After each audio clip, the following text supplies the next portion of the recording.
Do you know what? The biggest compliment I think I can pay you is that you're a handsome man. And I think I could just hear that and I would know it was you. Ah. Like, as in, I think you are one of a very select number of guitar players ever where just your sound and your style is recognizably you in a good way. Thank you. You're welcome. That is a compliment.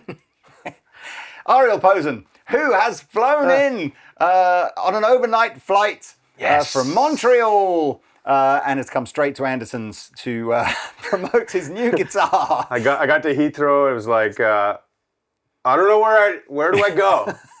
I only know I go to Guildford. Absolutely. Yeah. So autopilot, straight from Heathrow. Man, it's lovely to see you. You too, man. It's been a while. Yeah. I think we saw a kind of a sneaky preview of this last time you were here, but we've got the finished article. Yes. But before we get into the guitar, fill us in. Life, the universe, and everything. How's the touring going? General, how is life? Life is good.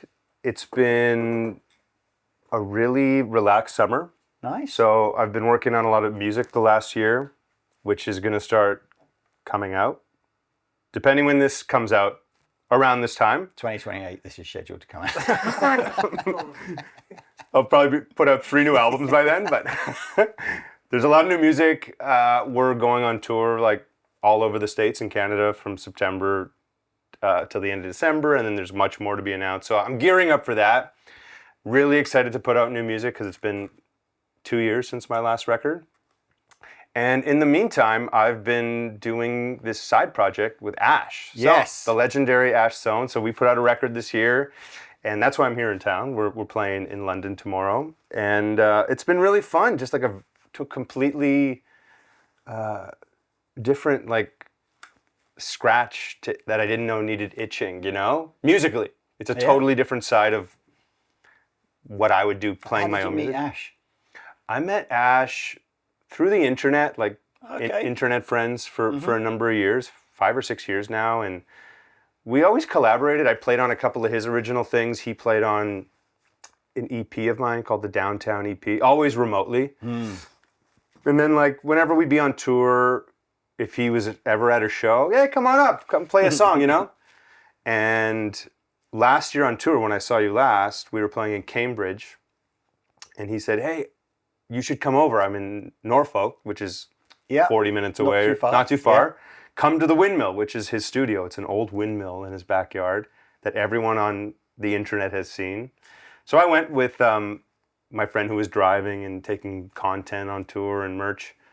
And we just set up to record. No intention of anything. I told Cahill, my friend who was filming it, just film it. Who knows? And we just jammed. And what came from that was what this album is. It's improvisational. It's like, I don't know. It's fun. It's like, you don't know. He's a very musical drummer, or particularly in the stuff that I've seen him do with you. Oh, God, So he can obviously, he's played, this is Ash Soan, just in case everyone's going, who's Ash? And he's played with everyone. Set Fire to the Rain, Adele, yes. You've heard that song, that's him. Yeah, you might have heard that. You might have heard of Dua Lipa, you may have heard of all these other, did you know that he'd actually played with the Andertons band on 2 tracks on YouTube too? Adele, Dua Lipa, Andertons band, come on, Snow Patrol, come on. So he can obviously groove, like, beautiful, beautiful drummer. But what was interesting with yours, and maybe that's the scratch that you were trying to itch, the itch that you were trying to scratch. It's a weird thing to say, right? I don't know which order it should be. It's a good shout. Anyway, it's like a drummer and a guitar player riffing off of each other, but you're playing percussively and he's playing musically. It's a really interesting thing. I can see after the jam why you might have gone, I think we need to explore. First of all, I think there's chemistry. That's one thing. But I think when you take away a bass player, love bass players, love you all. Bass is the most important instrument. But when you take that away, first of all, I'm like tuned low and it's like really fuzzy type stuff. So it takes up that low end. But when you don't have a bass player, it doesn't have to be as arranged. It can be so much more free. So I can just take something somewhere and then he can just react to it. And what he does, then I can just react to that with not worrying, like, are we this being a fictional bass player, are we on the same page? Like, there isn't that. Yeah. And I think, like I said, there's chemistry, and for him, it's really fun because he's been session guy his whole life and still is. So it's like a chance for him to be an artist and play the way that he like plays on Instagram and like fully get to just be himself, which is like the most fun thing, playing music with someone, right? Is the music you recorded all instrumental, or are you singing on that at all? It's instrumental. Okay. But in the show, I sing a few tunes. I'll sing some covers, and we will have a bass player for a couple songs. That's assuming he's still talking to you after. That's right, exactly. Oh, well, look, there's plenty of that you can see on Instagram and stuff. So it's worth a listen. It's very, very cool.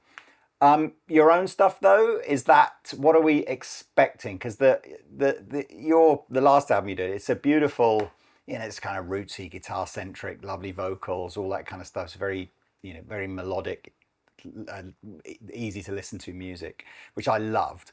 Is what you're writing going to be more of that, or have you felt like an evolution of just, is it going? Have you got a death metal project going on or anything like that? Yeah, not death metal, but it's definitely more. I've been leaning more into like my rock roots, like being a '90s kid. It's still like, if you know my music, it is like about the lyrics and singing and like guitar is like parts, not about, just soloing and stuff like that. But this album and this new collection of music, I don't want to give too much away, but it is evolved. I feel like I'm in a new era, which is still very familiar to the fans that know my music, but also hopefully it should just be exciting to like enter a new era that takes all the old and adds some new. I've been doing all this like experimenting, and even the stuff with Ash is like influenced some of the riffs and some of the parts. I don't think I've ever met 90s rock Ariel. So like, who is he? Like, do you have a player from that era that you sort of almost like you were influenced by? I have zero. Well, 90s Ariel was brought up on the Beatles first when the anthology came out. He was 8 years old, and that same year, it was Green Day, it was Nirvana, it was Rage Against the Machine, Soundgarden, Chili Peppers. Wow. That's what made me want to play guitar, was like bands. It was like guitar in an ensemble playing great music. So I didn't get into guitar players till I was like 16 or 17. There's flavors of this, is there, in the new music? I mean, maybe. Is this new album sound like Dookie by Green Day? No. But like the energy of it, and like it's just more upbeat, more energetic, excited. I'm excited. I'll send it to you. Please. Yeah. That's, every band you mentioned there is just like, yes, that's what, I love it. It was a different time. I mean, like if you were that pivotal age, which I was like 8, 1994, I was 8 years old. It's like MTV, which in Canada was Much Music for us. Like you're watching music videos all the time, and like you'd listen to the radio and wait to hear these songs. It was such a different time, and that was like those were like the biggest bands. Now it's very different. Some of those bands are still kicking and like still very successful, but I'm like not ashamed of like what shaped me to want to play the instrument. And then, I gravitated into actual players when I was like a late bloomer, like in my teens. Who was the big one from Canada then at that time? There was a lot. Was there? There was, well, first of all, we had the Tragically Hip, which I will say, like, I wasn't as invested, but you have to have respect for them. Yeah. A lot of my favorite 90s Canadian bands were like, I don't know if you've ever heard of any of them. You probably know Big Wreck. I was going to say Big Wreck, but they were later. They were a bit later, and definitely not, Green Day, Nirvana. No. But like they're one of the few that have broken into like outside of Canada, where people. So like in '90s, it was like I Mother Earth and Moist and Sloan and The Watchmen and Wide Mouth Mason, who's still at it. Every chance I get, Big Sugar. There's so many more. Every chance I get to go to just say go and find some Big Wreck music if you've never listened before, it will blow your mind, and you'll sit there going like, how is this not the biggest band on the planet? It's amazing. Yeah, and consistent too. That's a band that's like found their sound first try in like 1997 or whatever, and like it's still their sound. It's so iconic. Yeah, so good. Okay, so look, let's kind of let's spin this round to the guitar. Yeah. Because I'm even more intrigued now, because we saw a bit of a, you've been toying with this idea of, I mean, you've been playing baritones for as long as I can ever remember, or down-tuned guitars. And you're one of the few guitar players who've chosen to stay with the traditional scale length kind of guitar and down-tune it, as opposed to go for perhaps a more conventional baritone style. Right. And I've been, you've been playing with this kind of Strat parts caster kind of thing for a while. So I guess I can see how this is coming together. I'm intrigued now as to the versatility of this guitar, because I would put this absolutely in the Ariel that I know and love. I'm kind of going, does this work for the 90s rock Ariel as well? I mean, it's like, it's quite an unconventional guitar. It works for all the Ariels. Does it? And I should say too, this ships out standard tuning. Okay. This is not like a baritone. I have this one tuned low because here, like the Ash thing is like a down tune thing, but like I have another prototype exactly like this that's standard tune. Like the focus actually was to make sure it rocks in standard tuning. Oh, cool. You know, if it sounds good in standard tuning, I kind of just know it's going to work. If you down tune it and put heavier strings on it, and that comes down to like what we did with the pickups and all that stuff. But what was the question? I can't remember either. But look, so this is going to be made in the Fender Custom Shop. Yeah. As a signature model. Yeah. So first and foremost, not many people get to say that, do they? So, no. You know, it's funny because this has been 2.5 years we've been working on this. So, and we announced it mid-July. So just like a month and a half ago. So to me, I've just been so deep in this for so long. It's still, I forget that it's a big deal. When you're looking through the Fender catalog, do you sort of go, Eric Clapton signature model, Jeff Beck signature model, Stevie Ray Vaughan signature model, Ariel Posen signature model? It's just like, wow. Is that a typo? Or? That's pretty cool, right? It is very cool. It's a huge, huge honor. I'm very grateful for. It has not rubbed off on me, even though I'm so like deep in this that it takes a second for me to go, oh yeah, it is a big deal. Like I know it's a big deal. I feel so incredibly lucky for this opportunity, and more importantly than anything, I'm just grateful that, you know, if I'm going to put my name on a guitar, I can have something that's like 100% me, like very authentically. If I was like, I'd love you to put like a screen print of Lee, Pete, me, and Taylor from like 2017 on here on every model, they'd be like, weird, but okay, yeah. I think that. I've spoken to a few artists over the years with signature guitars, and all they've done is fallen in love with an existing guitar.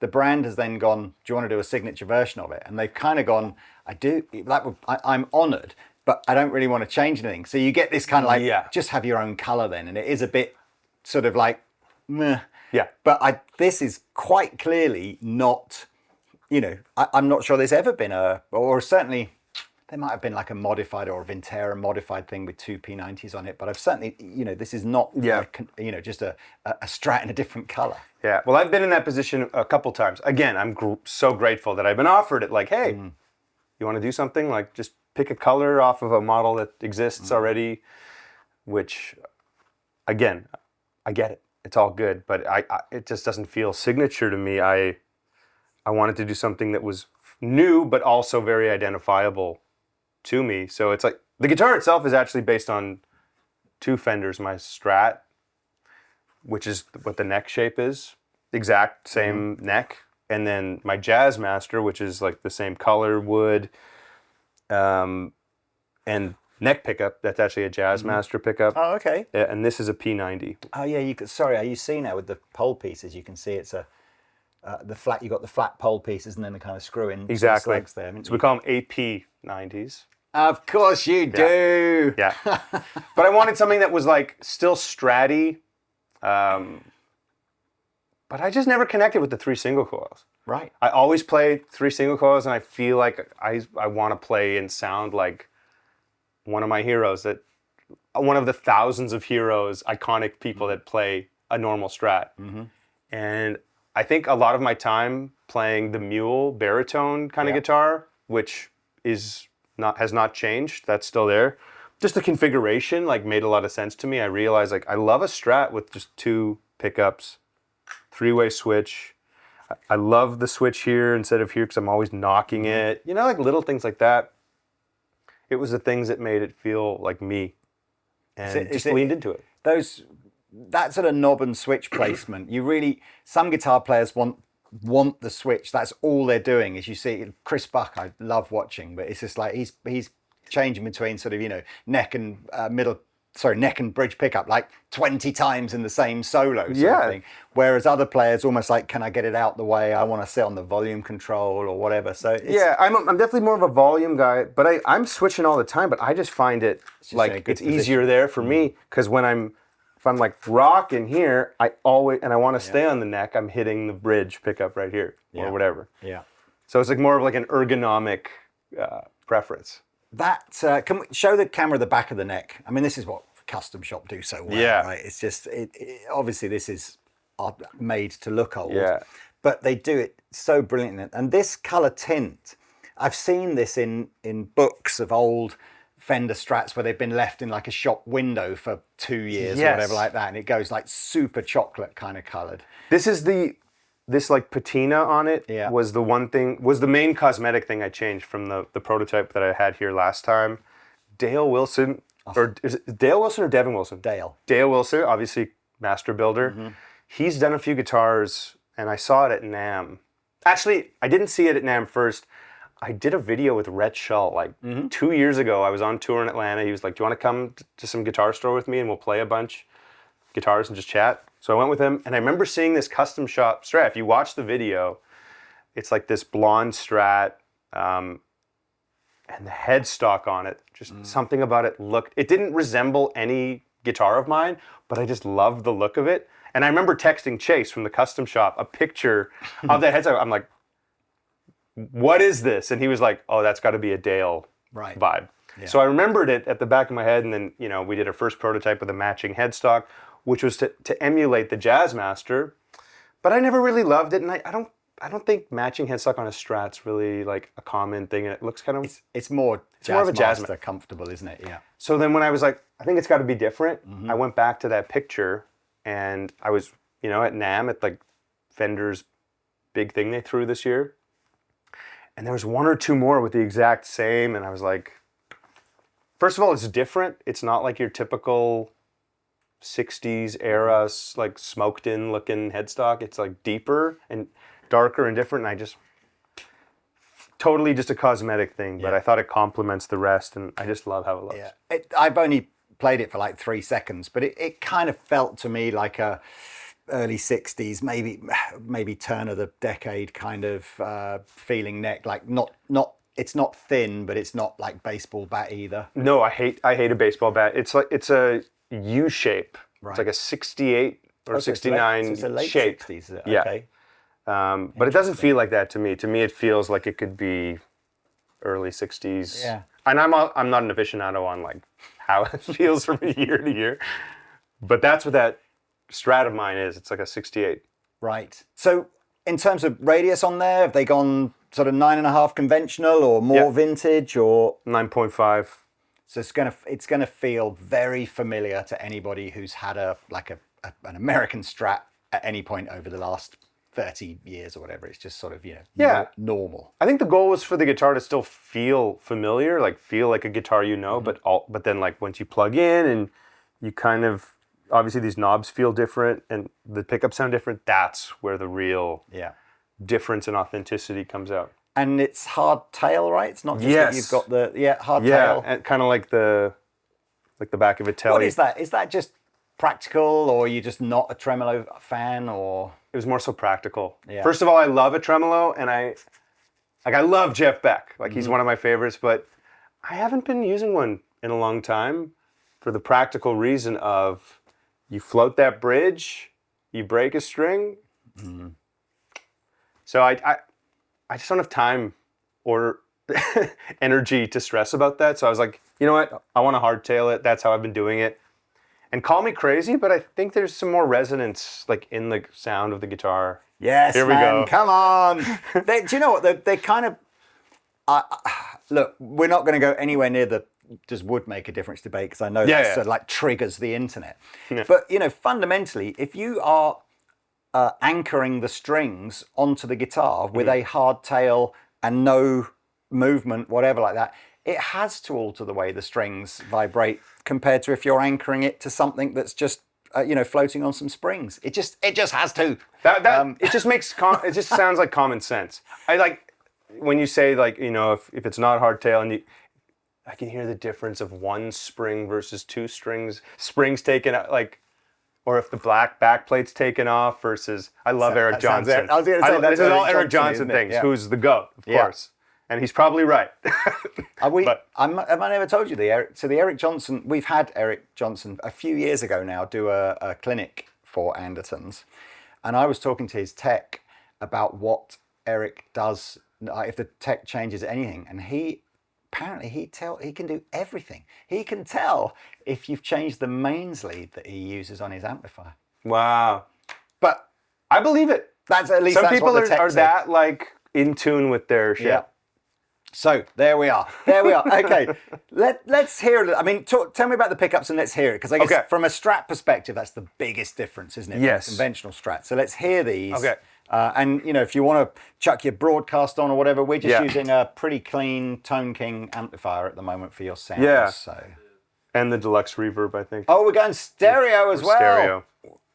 So the idea, again, it was to have a bit more from a Strat, but not a super Strat. Mm-hmm. I didn't want humbuckers. I didn't want even mini humbuckers. And traditionally, I don't even like P90s. I've been like I thought you were a Duesenberg guy for a bit. That's all. Duesenbergs are great guitars, but I associated P90s. I'm here looking around. What, like an old Les Paul Deluxe or something, or like a Les Paul Special. Special, sorry. Which I owned one, and I remember it being so muddy. Anytime I play one, like the neck pickup was always so muddy, but the bridge always sounded pretty good. So we did the pickups with Tim Shaw. Mm-hmm. And Fender's who's a legend. Pickup genius. Genius. And he said, trust me, let me just try you a bridge P90. And then, the beautiful thing about a company like Fender and other companies that can do the same thing, you tell them the serial number of my Jazzmaster, they see the exact spec and the wiring of the neck pickup, done. We'll house it in this, And here's what it sounds like. So this is the neck pickup.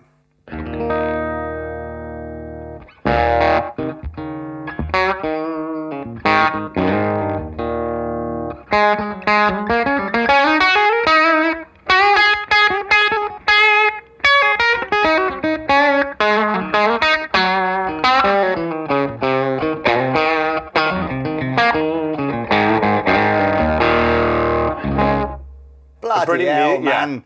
That's what I'll go back to that first comment I made. You nailed that sound. It's your thing, man. It's so good. Thank you. Sorry, I just have to fanboy out for a minute there, but yes, it's very, very cool. Okay, here's the middle.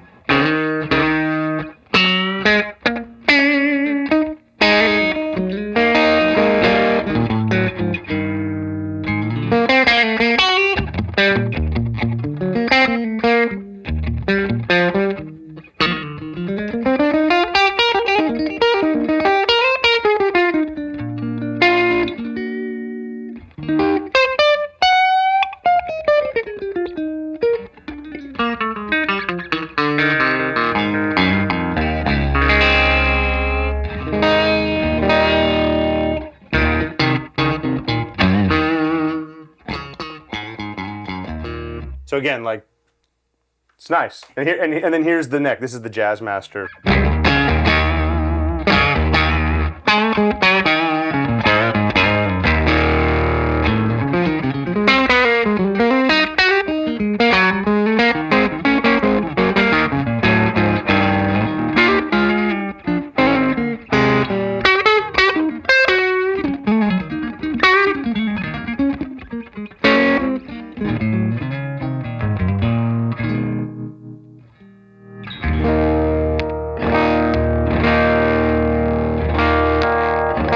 Pretty balanced, It's an interesting one.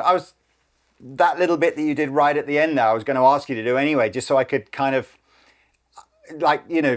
obviously the biggest difference I think you're hearing is a bridge pickup versus a neck pickup rather than necessarily a P90 versus a Jazzmaster. Yeah, they sound like a set. They sound like they're meant to kind of coexist. Flavor. I think the P90's got a different mid range. I think to the Jazzmaster pickup. But yeah, it does. And it's funny that a Jazzmaster is, I don't know, single coil. I know it is obviously, but like it sounds so much more open than a Strat neck pickup to me.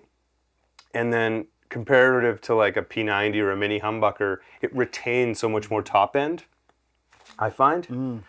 But like again, if you didn't know it was a Jazzmaster, you would just think it's a P90. Have you, I know you had the slide out for the first little bit like that, but have you sort of consciously backed away from playing as much slide, or is it just for the notes? So it's just that one little piece that's just less slide. You mean like today, right now? Yeah. Oh yeah, no, just it's in my pocket. I was just like, I could pull it out more if you want. No, it's fine. I just know that's again, it's something that we normally would associate you playing. But you know what? Slide is like really, it's half of what I do. It is a big, maybe more than half. I don't know. Play some slide. It does. You know what? Yeah.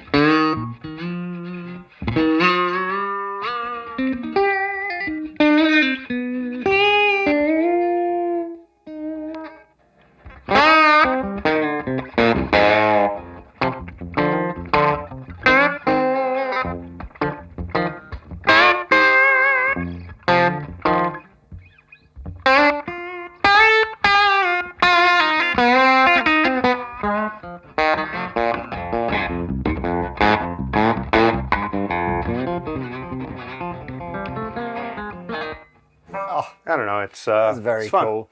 Now, and you again, you don't have like a guitar setup for non-slide and a guitar setup for slide generally, do you? You just go between both styles of playing on the same guitar. Yeah. So many of my guitars, everyone thinks I only play down-tuned, but the reality is it's like kind of just an Ariel like as the artist thing that I lean on.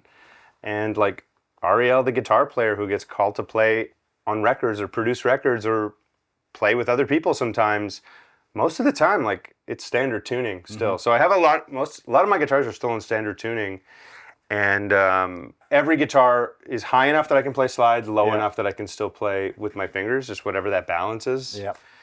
Yeah, but this guitar in standard tuning, and again, I'm sorry I didn't bring the standard tuning one, but it just sounds just as big still. I was kind of worried about it at first because my prototype was down tuned. I was taking it on the road.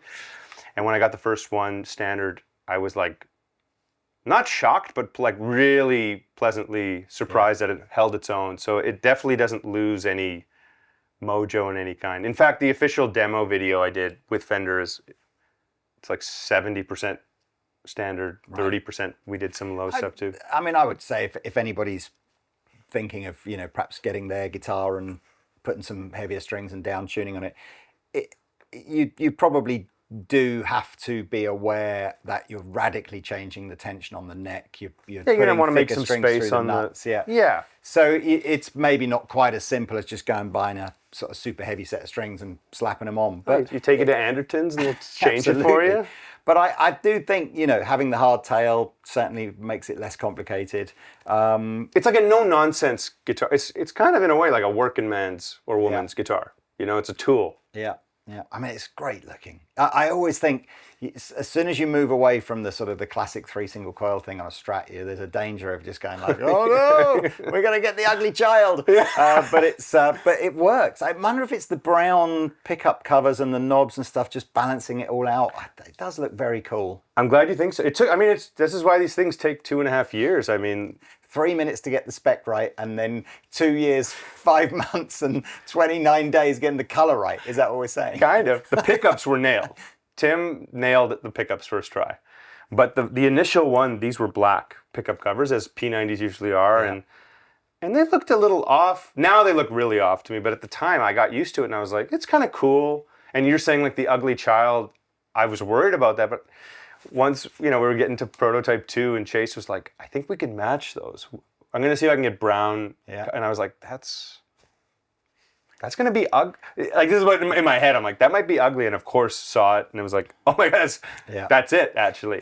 Funnily enough, that color with a tortoiseshell guard, like a brown guard, is one of my favorite color combinations. So I think blue and brown does always work on a Strat. So it's a great looking guitar, man. And like I say, I just think, regardless of how the guitar turned out, just to be asked to be a Fender signature artist is just like, it's crazy. That's the epitaph on the tombstone. Here lies Ariel Posen. I was a Fender signature artist. That's it. It's crazy. It's a huge honor for sure. Yeah, that's very cool. Yeah. All right. Well, look, man. I mean, this is going to be, at the moment, who knows how the future will go, but this is custom shop only. Yeah. Pretty limited production. By the sounds of things, Europe is maybe a little behind the curve compared to North America in terms of when we're going to get ours. So I think ours are probably coming early next year, but you might see some in the shops more sort of hopefully sooner than later.